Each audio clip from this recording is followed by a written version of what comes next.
Alhamdulillah, alhamdulillahilladzi an'amana bin ni'matil hidayah wal hidayah. Ashhadu an la ilaha illallah wahdahu la syarika lah, wa ashhadu anna Muhammadan abduhu wa rasuluhu la nabiyya ba'dah. Allahumma shalli wa sallim ala sayyidina Muhammad wa ala alihi wa sahbihi wa man walah. Ya ayyuhalladzina amanu taqullaha haqqa tuqatih wa la tamutunna illa wa antum muslimun. Faqala Allah ta'ala fil kitabil karim, a'udzu billahi minasy syaithanir rajim. Bismillahirrahmanirrahim. Inna a'tainakal kautsar fasholli li rabbika wanhar inna syani'aka huwal abtar. Shadaqallah wa sadaqar rasulul karim wa nahnu 'ala dzalika minasy syahidin wasyakirin walhamdulillahi rabbil alamin. Ma'asyiral muslimin, sidang sholat Jumat yang dimuliakan oleh Allah Subhanahu wa ta'ala. Alhamdulillah, itulah kalimah yang paling indah, itulah kalimah yang paling tepat yang diucapkan oleh kedua belah bibir kita saat ini. Karena oleh Allah diberikan kepada kita dua nikmat yang sangat luar biasa, yang nikmat itu dilengkapkan pada diri kita, diseimbangkan pada diri kita, ditaufiki pada diri kita. Mana dua nikmat itu? Yang pertama adalah nikmat hidayah, dan yang kedua adalah nikmat inayah. Mana itu nikmat hidayah? Nikmat hidayah adalah tatkala terdengar sang muadzin mengandangkan sama kalimat takbir, maka tertenggong hati itu, merasa terpanggil hati kita. Asyhadu an la ilaha illallah, asyhadu anna Muhammad Rasulullah sangat jelas dari corong toa masjid kita, maka merasa bersyukur kita untuk hadir. Hayya 'alas shalah, hayya 'alal falah. Panggilan kepada kita merasa berdosa, merasa bersalah diri kita untuk tidak hadir. Terdengar jelas la ilaha illallah. Merasa tak tahu diri kita ini tatkala kalimat itu terdengar namun kita tak datangi. Itulah nikmat hidayah itu, wahai saudara. Itulah nikmat yang termahal. Itulah nikmat yang paling tinggi. Itulah nikmat yang paling mulia diberikan oleh Allah kepada kita. Karena nikmat hidayah ini adalah nikmat yang termahal, maka haruslah kita jaga dengan baik. Sebab diperingatkan oleh Rasulullah, al-imanu yazid wa yanqus. Iman itu ada kalanya naik, ada kalanya turun. Maka ketika naik kita tahu kondisi kenaikannya, ketika ia turun kita tahu kondisi keturunannya, sehingga kita mampu memperbaiki dan istiqomah di dalam hidayah Allah. Kemudian mana itu nikmat inayah, wahai saudaraku? Nikmat inayah adalah sehat badan, waktu kita luang, langkah kita ringan, rezeki kita dicukupkan. Sungguh tanpa ini pun kita belum tentu berada di sini. Berapa banyak saudara kita selama ini bersama kita di sini, tapi hari ini mereka diikat dengan jarum gantung, mungkin di rumah sakit, mungkin di rumahnya. Sebahagian saudara kita biasanya bersama kita di sini, tapi hari ini kemana mereka? Mereka harus musafir karena tuntutan rezeki mungkin, sehingga mereka tak mampu bersama kita di sini. Maka syukuri nikmat hidayah dan nikmat inayah yang diberikan oleh Allah kepada kita. Salawat assalam, mari kita haturkan kepada Nabi kita Muhammad sallallahu alaihi wasallam. Beliau adalah ikutan, panutan, contoh dan teladan kita dalam segala hal, baik berkenaan dengan ubudiyah maupun bermuamalah, hubungan kepada Allah maupun hubungan antar makhluk Allah. Jamaah sholat Jumat yang dimuliakan oleh Allah Subhanahu wa taala. Sering kita mendengar suatu, yaitu salah satu daripada rukun khutbah wasiat takwa kepada Allah Subhanahu wa taala dengan Al-Qur'an, ya ayyuhalladzina amanu, hai orang-orang yang beriman,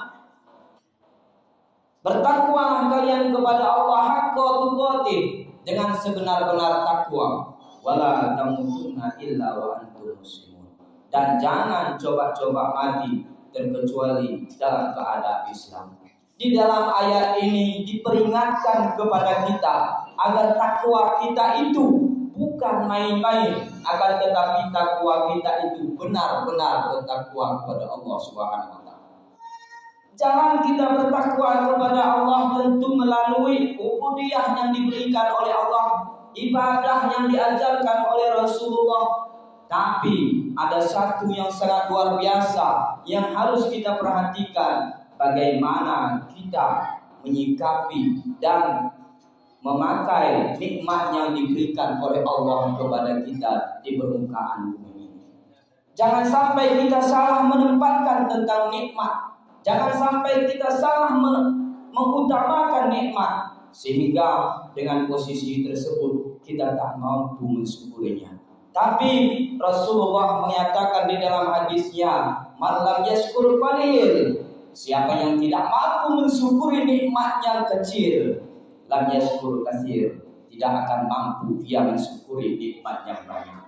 Siapa saja orangnya, kata Rasulullah, yang tidak mampu mensyukuri nikmat yang sedikit, tidak akan mampu dia mensyukuri nikmat yang besar.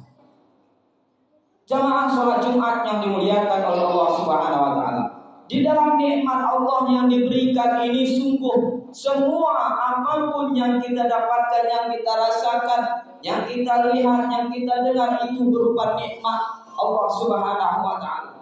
Namun perlu kita perhatikan di dalam ayat Al-Qur'an juga, surah Al-Kautsar yang kita bacakan tadi sangat jelas, inna a'tainakal kautsar, sesungguhnya kami, kata Allah, a'tainaka, kami telah memberikan kepada engkau Al-Kautsar, yaitu nikmat yang sangat besar. Kalau itu apa yang engkau lakukan, fasholli li rabbika wanhar, maka sholatlah engkau li rabbika wanhar, hanya karena Allah Subhanahu wa taala, hanya karena Tuhanmu, wanhar, dan berkurbanlah. Inna syani'aka huwal abtar, sesungguhnya yang membencimu wahai Muhammad, huwal abtar, ia akan terputus. Jamaah sholat Jumat yang dimuliakan oleh Allah Subhanahu wa taala, sejenak mari kita perhatikan akhir daripada ayat Al-Qur'an yang diberikan kepada Nabi kita Muhammad dan menjadi tuntunan kepada kita umat Islam. Inna syani'aka huwal abtar, siapa yang membenci engkau Muhammad, ia akan terputus. Semoga kita jauh dari hal tersebut. Kadangkala mulut kita menyatakan cinta kepada Rasulullah, benar memang hati kita cinta kepada Rasulullah, tapi pekerjaan kita tidak menunjukkan cinta kita kepada Rasulullah SAW. Sehingga apa yang terjadi? Dicabut dari kita, yaitu keberkahan umur, keberkahan rezeki. Bagaimana keberkahan rezeki itu? Rezeki itu bukan banyak sedikitnya menjadi ukuran keberkahan, tapi rezeki itu diberikan oleh Allah, mampu kita berbuat baik di dalam rezeki yang diberikan oleh Allah Subhanahu wa taala. Itulah yang dinyatakan keberkahan. Mampu kita pakai rezeki yang diberikan oleh Allah itu untuk jalan yang diridhoi oleh Allah. Maka di dalam hal tersebut Imam Sya'rawi Al-Mutawalli menyatakan di dalam kitab beliau bahwa al-malu huwa adna darajat rezeki. Harta itu adalah rezeki yang paling rendah, wal afiyatu a'la, dan kesehatan itu adalah derajat rezeki yang paling tinggi. Kemudian wasalahul abna, dan anak yang soleh itu afdalu anwa'i rezeki, yaitu itulah seutama-utama rezeki. Baru wa ridha Rabbul alamin, dan ridho kepada Tuhan sekalian alam, bahwa tamamur rezeki, itulah kesempurnaan rezeki. Rezeki itu 4 bahagian dinyatakan oleh Imam Sya'rawi. Yang pertama yaitu harta. Harta kita rasa-rasanya tak berguna, wahai saudaraku, tatkala kita sakit. Berapa banyak saudara kita yang dalam keadaan sakit, bahkan kita jual harta kita untuk kesehatan kita. Tapi yang paling utama harus kita perhatikan, berapa banyak kita menyekolahkan anak kita, karena dia adalah nikmat yang paling utama. Tapi tak berguna nikmat yang paling utama itu di sisi Allah kalau kita tidak di jalan ridho Allah Subhanahu wa ta'ala. Jadi apapun nikmat yang diberikan oleh Allah, baik dia harta, baik dia kesehatan, baik dia anak yang menjadi nikmat utama yang diberikan oleh Allah kepada kita, kalau 3 hal itu tidak atas jalan ridho Allah, maka itu adalah sesuatu yang sangat mengerikan bagi kita, yang sangat menjauhkan diri kita dari Allah Subhanahu wa ta'ala. Inilah orang yang dinyatakan semakin jauh ia dari Allah Subhanahu wa ta'ala karena ia membenci Rasulullah. Bukan hanya ia karena membenci dari ucapannya, dari hatinya, benar ia cinta, tapi perbuatannya menjauhkan dirinya dari Allah Subhanahu wa ta'ala. Dekat rumahnya dengan masjid, tapi walau sedekat apapun ia tak mampu datangi. Tapi jauh itu Jakarta, ia tetap mampu datangi. Karena apa? Keberkahan dicabut dari dirinya.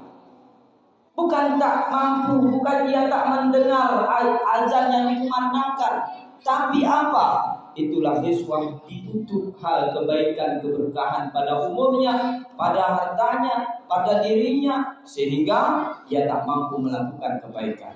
Jemaah sholat Jumat yang dimuliakan oleh Allah Subhanahu wa ta'ala, terlebih tentang anak yang soleh, yang harus kita perhatikan, ini adalah nikmat yang utama. Karena apa? Tatkala anak itu adalah anak yang soleh, insya Allah itu adalah aset yang paling berharga pada diri kita. Karena apa? Ketika tak pun ada lagi hayat kita hidup di muka bumi ini, ia tetap bersedekah atas nama kita. Ia akan tetap berbuat baik atas diri kita. Tapi kalau anak kita bukan anak yang soleh, dia anak yang salah, maka itu adalah kekhawatiran yang sangat luar biasa yang kita dapatkan di alam barzakh. Jadi jemaah Jumat yang dimuliakan oleh Allah Subhanahu wa ta'ala, semoga nikmat yang diberikan oleh Allah kepada kita ini semua kita pakai dengan berkah atas catatan yaitu ridho atas Allah Subhanahu wa ta'ala, kita amalkan ibadah yang diperintahkannya. Demikian saja khutbah singkat, mudah-mudahan bermanfaat. Kepada Allah kita bertaubat sesama